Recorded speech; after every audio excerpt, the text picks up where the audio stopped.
What if there was a place where there are no taxes, no corruption, and everything is free? Where people don't worry about food, housing, or healthcare? No, it's not Dubai, not Qatar, and definitely not fiction. A place where corruption is unthinkable and every citizen is accountable, down to the last coin. Sounds impossible? That's what they want you to think. It's not a country. You won't find it on a map, but it exists. Hidden behind headlines, twisted in controversy. And yet, millions live in it, peacefully. So what kind of leader builds something like this? Why is he loved by many and feared by those in power? This might just be the best kind of citizenship in the world, and it's not what you think.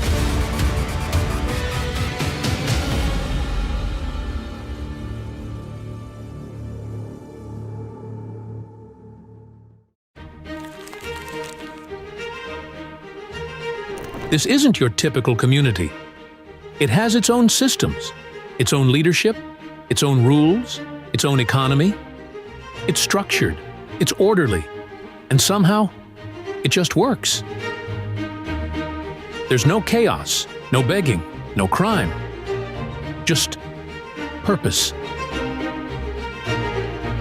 It's practically a nation within a nation.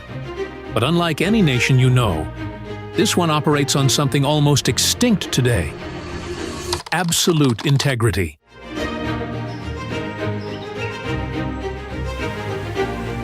But you can't just walk in and live here. You have to be trained, tested, transformed. This kind of citizenship is not inherited. It's earned through discipline, transformation, and commitment. You pass spiritual requirements. You're trained. You're tested. People here don't just show up. They commit. They live without vices, greed, or self-interest. They work, not for money, but for the mission. Some say it feels like military life.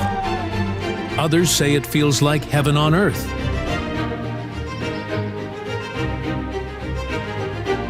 And then there are those who call it something else. A cult? A following? A brainwashed army? That's what outsiders say, because they've never seen anything like it. But what if the real reason this place is misunderstood is because it works? The one thing is clear: this is not normal.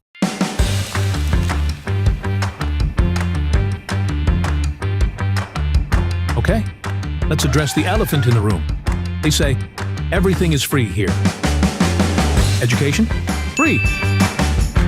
Healthcare? Free. Housing? Free. Food? Free. Travels and miscellaneous? Free. Even weddings and funerals? Yes. Free. Sounds like a fantasy, right? But in this community, it works. Why? Because every citizen works not for themselves, but for the whole. It's a commonwealth. Like being a stockholder in a spiritual economy where everyone gets what they need and no one gets more than what they deserve. Hindi luxurio sa akin yun. Yun ay decente and excellent living. Para sa mga those who have labored in the vineyard of the Father. And here's the twist. Outsiders often misunderstand it. When they see the kingdom giving freely, relief goods, scholarships, even land, they think, what's the catch? But the equation here is different. They give and give, not to be praised, but because that's how they are blessed. The kingdom operates on a higher law. Blessed to bless others. Give, and it shall be given back. The cycle of prosperity and abundance keeps coming. because of that. You don't provide for yourself when you're a soldier. The government does. Others fear giving because they might have nothing left. Here, they give because they know blessings follow. Sounds like Qatar? Maybe. Sounds like Dubai's golden visa citizenship? Possibly. But this is happening in the Philippines. And not just for the rich, but for anyone willing to live a life of discipline, integrity, and purpose.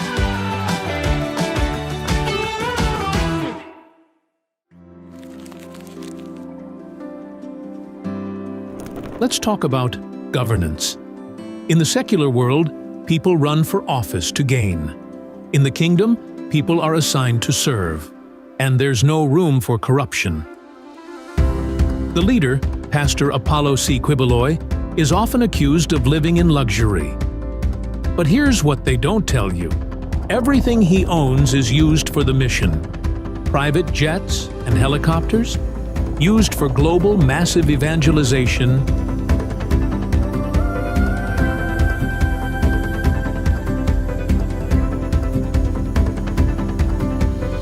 and to transport relief goods, especially to remote areas.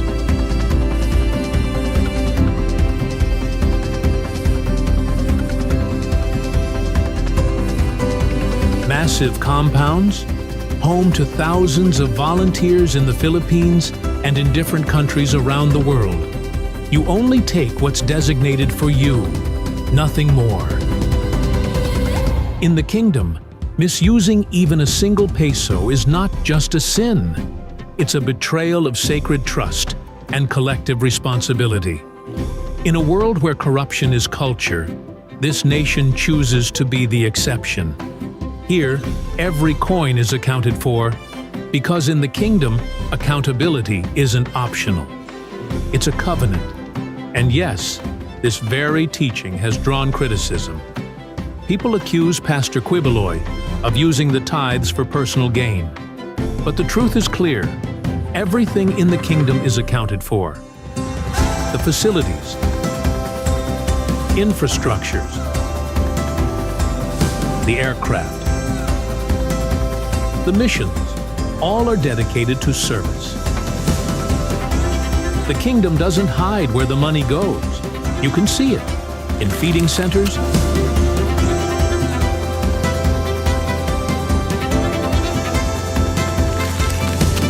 in free schools,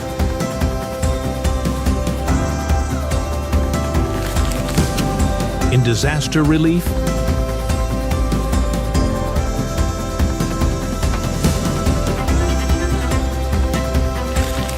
in global mission.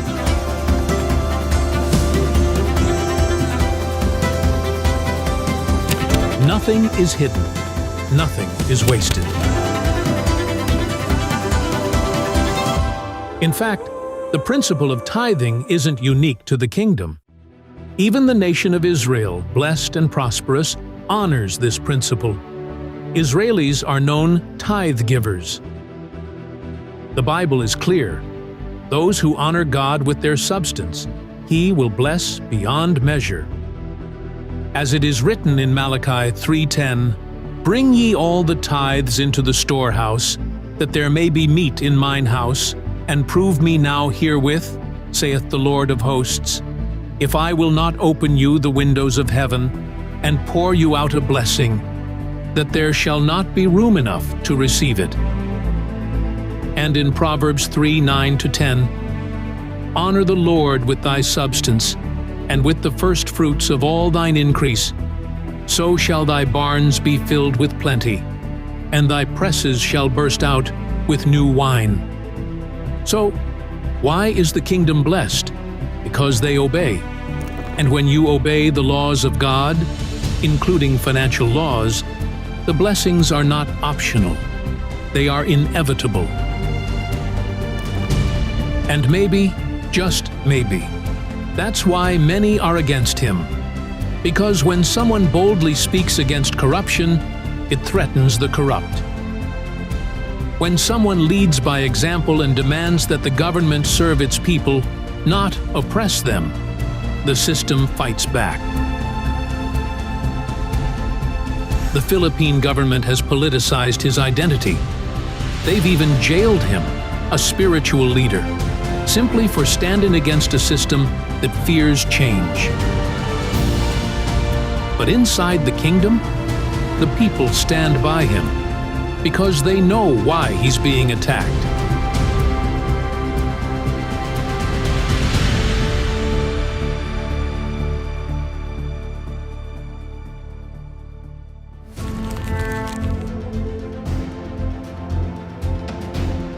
He's been called many things: preacher, leader, philanthropist, occult. But for millions who believe in him around the world, Pastor Apollo is simply God's appointed son. His followers don't just admire him, they've built a nation with him.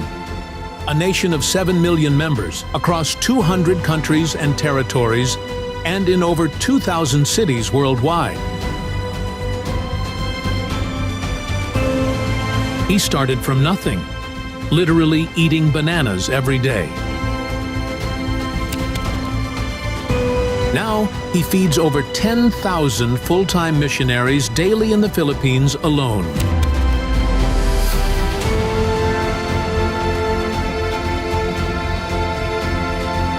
He spent over billions just for poor children around the world, and he's still working non-stop.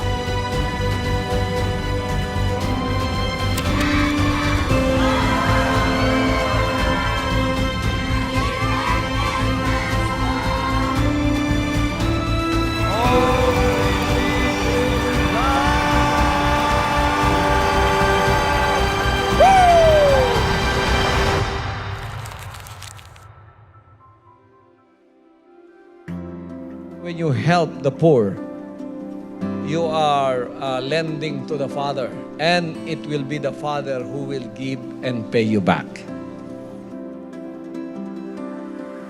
Now, let's break down the programs. Free education. Over 60,000 scholars since 2003, from preschool to master's degree. This began with a donated land for Jose T. Kibuloy Senior National High School in far-flung Tamayong. Today, Jose Maria College Foundation Incorporated offers world-class education, including the ACQ College of Ministries, and soon, the Jose Maria Kibuloy Global Resort University. It empowers thousands of poor and deserving students annually, producing lawyers, doctors, and leaders who now serve in the Philippines and abroad.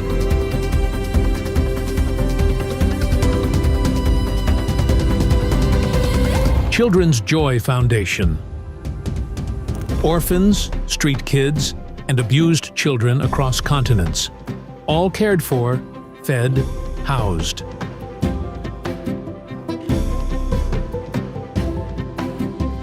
Education Without Borders. From the Philippines to the USA's Appalachian Mountains, even mobile libraries are sent to bring hope through literacy.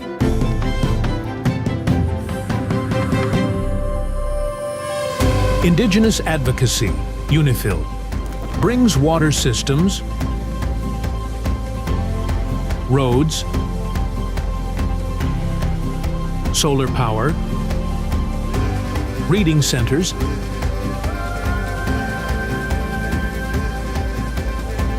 and legal protection to indigenous communities. Pastor Apollo, as a United Nations Intergovernmental Organization, or UNIGO ambassador, received titles like Datu Pamalingan,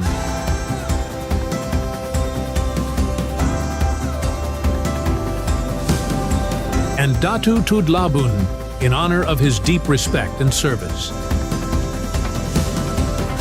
Prison ministry, assistance to persons deprived of liberty and their families, helping inmates reintegrate with dignity. Disaster relief, SMNI Foundation. Among the first responders in typhoons, fires, and earthquakes, delivering hundreds of thousands of sacks of rice, potable water,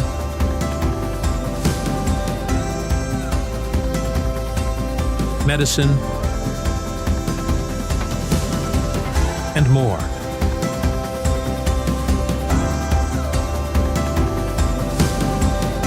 For the youth, various programs are continuously developed to guide young individuals and protect them from drugs, violence, vices, terrorism, and early pregnancy. These programs also foster leadership activities that promote patriotism and nation building. Environmental Mission, SPM. Since 2005, planted over 3.46 million trees, targeting 1 billion. Their work supplies oxygen for over 1.4 billion people daily.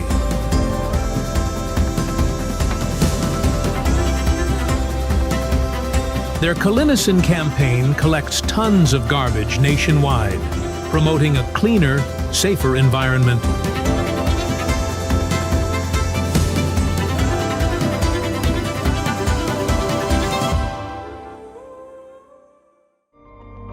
Everyone dreams of comfort, success, wealth. But in the kingdom, there's a different dream. One where dignity matters more than money. Where prosperity is shared, not hoarded. Where peace is more than a word. It's a way of life. While the average Filipino family earns just 25,000 pesos per month and spends over 100,000 pesos to survive, Kingdom citizens worry about none of that. What they found isn't just religion. It's redemption. It's order. It's a nation built on peace. So, is this the best kind of citizenship in the world? You decide. A community with no crime, no drugs, no hunger, no corruption, where 7 million people work, not for profit, but for purpose. They call themselves Kingdom citizens, and they're living the dream, not someday, but right now.